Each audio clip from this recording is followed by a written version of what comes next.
Hello, everybody. So, we've all come across a lot of myths in every walk of our life, right? And we've tried to break them all. So, today as well, we'll be looking at such myths in one particular topic, and that is the myths about doing life science PhD in India. Well, this video is going to be useful for all those of you who want to do PhD and who have heard a lot of statements from their peers, their colleagues, or online or whatever, and you're always wondering whether it's true or not. Well, this video is for all those of you out there, and for all those who are completed PhD or are doing PhD. I'm sure you can relate to a lot of things that I'm going to tell here. So do watch the video till the end. I'm Dr. Vaishali, academic specialist at Biotecnika, and come let's explore the topic. So the first thing we're going to talk about is the statement that says you need to be a genius to do a PhD. Well, it's a total myth, right? You don't have to be Einstein to do PhD. All you need is passion for your subject and for the topic that you're going to research on, and of course the ability and the will to do hard work, right? And because PhD is not a very structured course, right? It's about you definitely need self-discipline and persistence to go on to power through this particular journey. So yes, you don't have to be a genius. You just need to have a few skills that you can always develop on the go as well. Second is, if you finish your PhD, you can only get into academia. Well, this is a total myth as well. I know numerous people who have done their PhD and are in industry right now, because when you are doing your PhD, you're going to learn a lot of skills that is definitely helpful for the industry as well. And some of them are, say, data analysis and problem solving. So these are skills that industry definitely goes for, and these are transferable skills. So yes, so this is something that industry definitely values. And also you're going to be a subject matter expert, right? You've done a PhD, you've researched about that particular subject a lot, and you're obviously a subject matter expert. So in industry as well, they need such experts to guide them in the right direction, to guide the company in the right direction. For example, a pharmaceutical company cannot run without, having such expert advice from, people who know a lot of stuff about pharmaceuticals. So yes, they will hire a lot of PhDs, and they are in demand in industries. The third is about competitiveness and collaborative. Yes. So once you do PhD, you're not going to be a lone worker, and at the same time, you're not going to be just dependent worker. Like, you're going to do independent as well as collaborative work. So that is something that is definitely valued by industry. That is the capability of you to adjust to any situation that comes. Yes. So that is one definite advantage for an industry, for somebody who's looking to be hired in an industry. The third is that PhD students don't get time to do other things in life. Well, yes, this is a total myth as well. So doing a PhD doesn't mean that you'll be working 24/7 all days and all week, all month long. No, it doesn't. It doesn't work that way, right? You can definitely pursue your interest and hobbies if you have any. And taking such breaks are also rewarding, right? It refreshes your mind, and you can go back to your work with full focus. So even when I was doing my PhD, I was a university volleyball player. So obviously taking those breaks every day in the evening definitely helped me to get back with full spirit and work with my PhD. So yes, if you have any interest in hobbies, you can definitely go and pursue them. The fourth statement that we're going to talk about is that PhD research should be brilliant and world-changing. Well, if your research does come out to be world-changing, then it's awesome. But if not, please don't fret, okay? And it's not necessary for it to be world-changing as well. It's a total myth. What it has to be, though, is that it has to be original. Original as in it has to be something that you have developed. It should not be a copy-paste from somewhere, from some other work. So that is what it means. And it also has to be academically significant. And there has to be small advancement to the data or the knowledge that is already available. So basically, You don't have to do something revolutionary in your PhD. Your research proposal or whatever you're going to find out should basically be a small advancement to the data that is already available.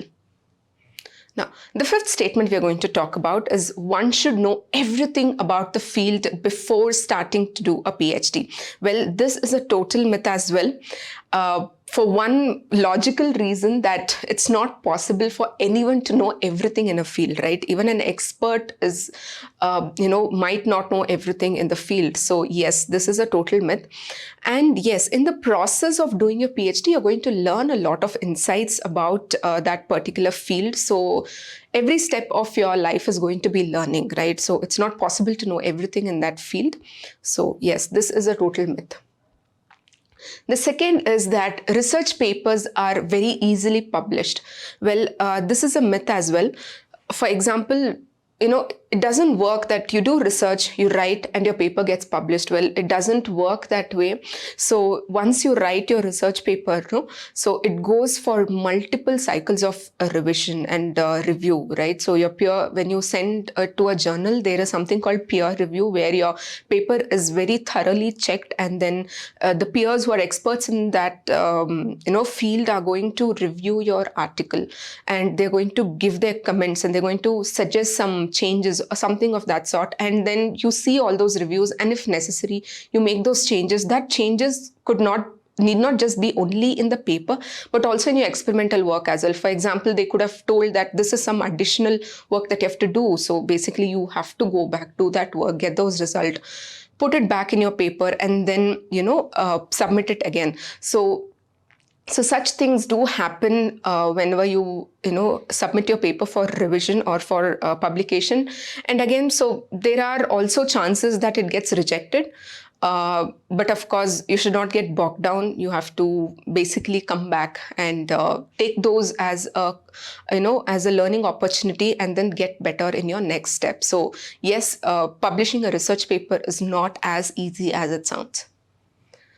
The next is PhD takes 10 plus years to complete. Well, this is also a myth. It's not a generalized statement that one can make. On an average, it takes around 4 to 5 years for somebody to complete. But I also know people who have completed in just 3 years, or they have taken more than 10 years as well. So yes, it basically depends on a lot of things. The first being the research problem that you have chosen, the topic that you have chosen, and how long or how easy it is to complete that particular problem. And of course, on your supervisor or on the university as well, the supervisor has to be, you have to have smooth relationship with the supervisor, and the supervisor should also be motivated enough for you to finish early or, in the optimal range of years. And of course, it depends basically on you. So the number of years that you're going to take to complete PhD is basically, it depends on you. It depends on how systematic you are, how motivated you are, and how smartly you work out things, right? So yes, so that is what it means. So it's not that it's going to take 10 plus years to complete a PhD. It's a total myth.